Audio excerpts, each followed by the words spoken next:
खुलुमबाय बे समाव बड'लेण्ड इंखं टेलिभिजननि स्टुडिअ आं मिथिका नार्जारि दिनैनि गाहाय रादाबफ्राव दङ। नबस्ति दखरा एबसुआ गुन गोनां फरायसाफोरखौ बरायदों। आसाम सरकारा मावफारियाफोरनि थाखाय गोनांथार बिथोन फोसावदों। आनन्द मिश्रआ देरहायोब्ला बीजेपीआ बरायनो थियारि। 3 जुनसिम रावबो कंग्रेस दैदेनगिरिया बिसायख'थिनि टक श'आव बाहागो लानाय नङा। गोर्बोआव थानाय आइजोफोरनि थाखाय गाहाम खौरां। मैदेरजों गाग्लोबजानायाव सासे सुबुंनि जिउ खहा। दैबाना जानायनि जाहोनाव आसाम मुलुगसोलोंसालि सिलचरनि आनजादखौ फासायदों। आफ्रिकान स्वाइन फेभार मोननायनि जाहोनाव अमा फाननायखौ बादा खालामदों। दानिया फैदोनि आबुं रादाबाव।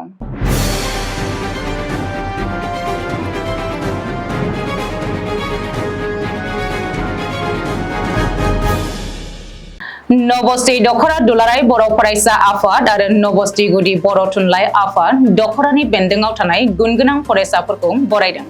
सुलुङाव फोरमायथिनाय बायदिब्ला नबस्ति दखरा दुलाराय बर' फरायसा आफाद आरो नबस्ति गुदि बर' थुनलाइ आफादनि जुथाइ बानजायनायाव दिनै नबस्ति दखरानि सिङाव थानाय बर' बिजोंजों फरायनानै देग्लायनि एबा 2024 इं मायथाइनि मेट्रिक आरो एचएस जोबथा आनजादाव सेथि मासियाव उथ्रिसारनो हानाय गुनगोनां फरायसाफोरखौ बरायनाय आरो मान बावनाय हाबाफारि लादों। अदला मायनागुदि फरायसालिनि लांगोनायाव नबस्ति दखरा एबसुनि गागि आफादगिरि तजेन नार्जारिनि मासि सामलायनायाव खुंफुंनाय बे हाबाफारियाव देग्लायनि मेट्रिक आरो एचएस जोबथा आनजादाव सेथि थाखोआव उथ्रिसार जानो हानाय फरायसाफोरखौ बरायनायजों लोगोसे मान बावनाय जायो। बे हाबाफारियावनो बड'लेण्ड हायुङारि गौथुम एबा बिटिसिएलएनि बुंथिगिरि कातिराम बर'आ मेल बेखेवगिरि आलासि महरै बाहागो लायो आरो मेलखौ बेखेवनानै होयो। लोगोसेनो गाहाय आलासि महरै बाहागो लाफैयो बाक्सा जिल्ला दुलाराय बर' फरायसा आफादनि लोगो आफादगिरि भारत बर' आरो बिथांजों लोगोसेनो फैफानो हादों हारिमु नेहाथारि कमल स्वर्गियारिया। बाक्सा जिल्ला बर' थुनलाइ आफादनि बोसोनगिरि श्रीकान्त स्वर्गियारि, अरुण चन्द्र बर' सोद्रोमा बाक्सा जिल्ला बर' थुनलाइ आफाद लोगोसेनो ओनसोलनि गुदि गेजेर आरो गोजौ फरायसालिनि गाहाय फोरोंगिरिफोरजों लोगोसेनो समाज सिबियारि बारग' बिबानगिरिमोना बाहागो लाफैयो।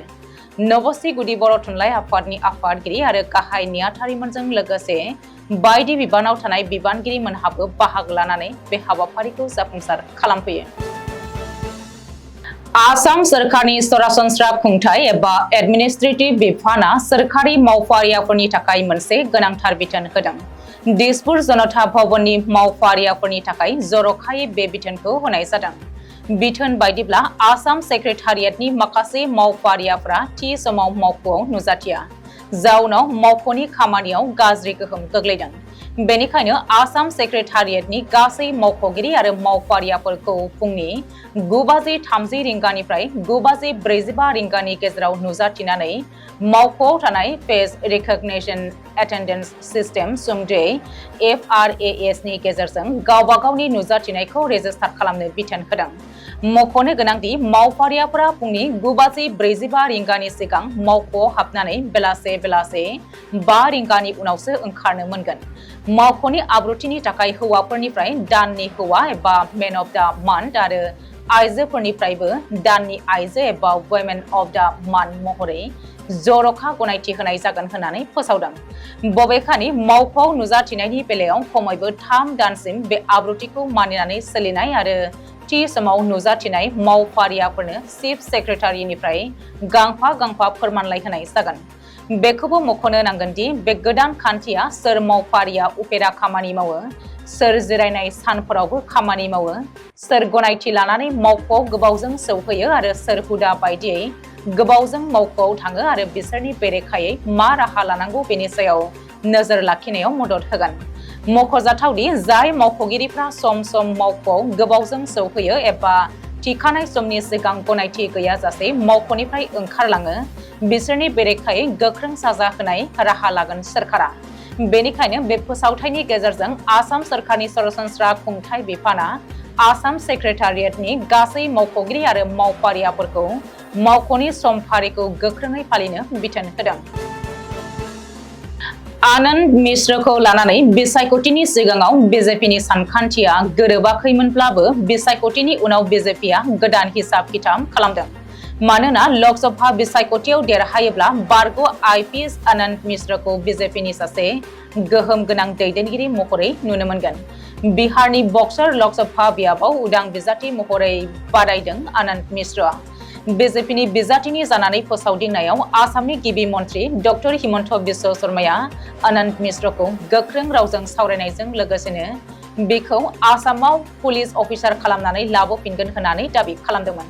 नाथाय बै आनन्द मिश्रखौनो बिजेपिया अफार होदों आरो बिजेपियाव बरायदों।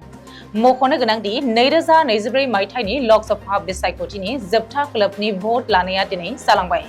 बेनि उनाव 4 जुन खालि भट सानगोन आरो फिथाइखौ फोसावगोन। नाथाय बेनि सिगांनो बिजेपिया आनन्द मिश्रनो गेदेर अफार होदों। नाथाय आनन्द मिश्रआ बिजेपिनि अफारखौ आजावोना नेवसियो बेनि बागै फोसावथ'वाखै। समासो खिन्थागोन आनन्द मिश्रआ मा थांखि लायो। बेखौबो मख'नो नांगोनदि आनन्द मिश्रआ सिगांनिफ्रायनो बिजेपि आरो आरएसएसजों मोजां सोमोन्दो दंबोयोमोन। 2024 मायथाइनि लकसभा बिसायख'थिनि गासैबो खोलोबनि बिसायख'थिया दिनै जोबलांबाय। बेनि उनाव दिनैनिफ्रायनो एग्जिट पल ओंखारसिगोन। गुबुन गुबुन फसंथानफोरा थियारि खालामगोन एग्जिट पल। नाथाय बे खेबाव कंग्रेसनि रावबो दैदेनगिरिया बिसायख'थिनि टक श' एबा एग्जिट पलनि सावरायनायाव बाहागो लानाय नङा। अल इन्डिया कंग्रेस कमिटि सुंद'यै एआईसीसीआ गासैबो रायजोनि थाखाय बे गोख्रों बिथोनखौ जारि खालामदों। मिथिनो हानाय बायदिब्ला कंग्रेसनि दैदेनगिरि आरो थान्दैफोरा फैगौ 3 जुनसिम जायखिजाया चेनेलाव जेबो रोखोमनि टक श' आरो सावरायनायाव बाहागो लानाय नङा। कंग्रेसआ लकसभा बिसायख'थिनि एग्जिट पलनि दान्थे बिदान्थेयाव बारग'नो थाखाय बे थिरांथाखौ फोसावदों। मख'नो गोनांदि 1 जुनाव एग्जिट पलनि सायाव सावरायनाय जायखिजाया टेलिभिजन चेनेलनि दान्थे बिदान्थेयाव बाहागो लानाय नङा कंग्रेसआ। कंग्रेसनि बुंथिगिरि आरो मिडिया बिफाननि मासिगिरि पवन खेराया 4 जुन खालि बिसायख'थिनि फिथाइनि उनावसो कंग्रेसनि दैदेनगिरिफ्रा जायखिजाया सावरायनायाव जिरायगोन होननानै ससियेल मिडियानि जोहै फोसावदों। बबेखानि टीआरपीनि थाखाय जानला मानला सानना लानाय आरो आन्दाज खालामनायनि सायाव बिथा खालामनानै बादायलायनायाव बाहागो लानो लुबैया होननानैबो पवन खेराया ससियेल मिडियायाव लिरदों। गोर्बोआव थानाय आइजोफोरनि थाखाय गाहाम खौरां। बेसेन लायाजासेनो गसाइगाव टीपी र'डआव थानाय शारदा मेडिकेलाव गोर्बोआव थानाय आइजोफोरनि थाखाय आल्ट्रा सन'ग्राफि खालामनाया सोलिगासिनो दङ। गसाइगाव आरो कसुगाव जौगाखां खोन्दोनि सिङाव थानाय साफ्रोमबो गोर्बोआव थानाय आइजोफोरा फ्रियावनो सन'ग्राफि खालामनानै लानो हागोन। अदेबानि गोर्बोआव थानाय साफ्रोमबो आइजोफोरा बे सुबिदाखौ लानो खावलायदों शारदा मेडिकेलनि बिगोमा सजल दास बिथाङा। लोगोसेनो सप्तायाव गासै सानब्रै बे राहाखौ लानो हागोन। बांसिनै मिथिनो थाखाय 03692951005 एबा 9954037500 जानबुं नाम्बाराव खौरां लानो हागोन। नगाव जिल्लानि कटियातली ओनसोलनि सिङाव थानाय कुन्दुली गामियाव सनिबारखालि मासे मैदेरा गिख्रंथावै गाग्लोबनायाव दुखुनांथावै सासे सुबुंनि जिउ खहा जायो। जिउ गोमानाय सुबुंखौ मरिगावनि रबि देउरि होननानै सिनायथि होनाय जादों। मिथिनो हानाय बायदिब्ला गोथै सह'खौ आबाद फोथारनिफ्राय बोखांनो मोननाय जादोंमोन, जायखौ नुनानै ओनसोलनि सुबुंफोरखौ सोमोनांनायखौ नुनो मोनदों। सुलुङाव फोरमायथिनाय बायदिब्ला गावनि जानाय आदार नागिरनानै कार्बि हाजोनि हाग्रानिफ्राय मैदेरा फैनानै गाग्लोबदोंमोन होननानै मिथिनो मोनदों। बे जाथायनि उनाव हाग्रा बिफाननि मावसुमाफोरा जाथायसालियाव नुजाथिफैनानै थासारिखौ सामलायनो नाजायो। लोगोसेनो मैदेर आरो सुबुंनि गेजेराव बेबायदि जाथाय जाबाय थानायनिफ्राय रैखाथि होनो थाखाय नाजागासिनो दं होननानै हाग्रा बिफाना मिथिहोयो। बराक हायेनाव दैबानानि साग्लोबनायाव बारानिफ्राय बारा जानायनि थाखाय सिलचर खुंथाया आसाम मुलुगसोलोंसालिनि सोलिगासिनो थानाय 1 जुन खालि खुंजानो गोनां टीडीसी आनजादखौ फासायनानै होबाय। मुलुगसोलोंसालिनि रेजिस्ट्रारआ शुक्रबारखालि फोसावनायनि गेजेरजों बुंथिनाय बायदिब्ला 2024 नि सोलिगासिनो थानाय टीडीसी आनजादनि 1 जुन खालि खुंजानो गोनां आनजादखौ दैबानानि गाज्रि हालोदखौ नोजोर होनानै फिन फोसावलाय होफिनागौ मानि फासायनानै होनाय जायो होननानै मिथिनो मोननाय जादों। बेनि अनगायैबो आसाम मुलुगसोलोंसालिनि सिङाव थानाय माखासे फरायसालिमाफोराव दैबानाजों खहा जानाय सुबुंफोरनि थाखाय रिलिफ बादा बेखेवनाय जायो। फावसायनानै होनाय आनजादखौ थाबैनो फोसावनानै होफिननाय जागोन होननानै फोरमायदों। बबेखानि सोलिगासिनो थानाय जुन 2024 नि जानो गोनां माखासे आनजादफोरखौ सम बायदियै खुंफुंनाय जागोन होननानै आसाम मुलुगसोलोंसालिनि भाइस चेन्सेलरआ फोसावनानै होदों। जरहाट जिल्लानि नागिनिजान इस्टेट साहा बागानाव थानाय गोबां अमाफोराव आफ्रिकान स्वाइन फेभार मोननाय जादों होननानै जरहाट जिल्ला खुंथाया फोसावनानै होनाय जादों। सुलुङाव फोरमायथिनाय बायदिब्ला बे भाइरासखौ नागिनिजान साहा बागाननि 9 नं लाइनआव मोननो हादों होननानै फोरमायदों। बेनि अनगायैबो समजों लोगोसेनो बे भाइरासखौ फोजोबस्रांनो हायाब्ला गोबां जायगाफोरावबो गोसारलानो हागौ होननानैबो मिथिनो मोन्दों। बेनि थाखायनो अमा बिगोमाखौ गावनि अमाखौ फाननो थाखाय लाइन नाम्बार 9 निफ्राय 10 किल'मिटारसालागैसिम फाननो थाखाय बादा खालामनानै दोनदों। बबेखानि भेटेरिनारि डक्टरफोरनि मोनसे हानजाया नागिनिजान साहा बागानाव थानाय गोबां जायगाफोराव नुजाथि हैनानै गोबां अमाफोरखौ भाइरासनिफ्राय बारग'नो थाखाय देहायाव भेक्सिन होनायखौ नुनो मोन्दों। दिनै मोनाबिलिनि रादाबा एसेनोसै। गोजोन्थों।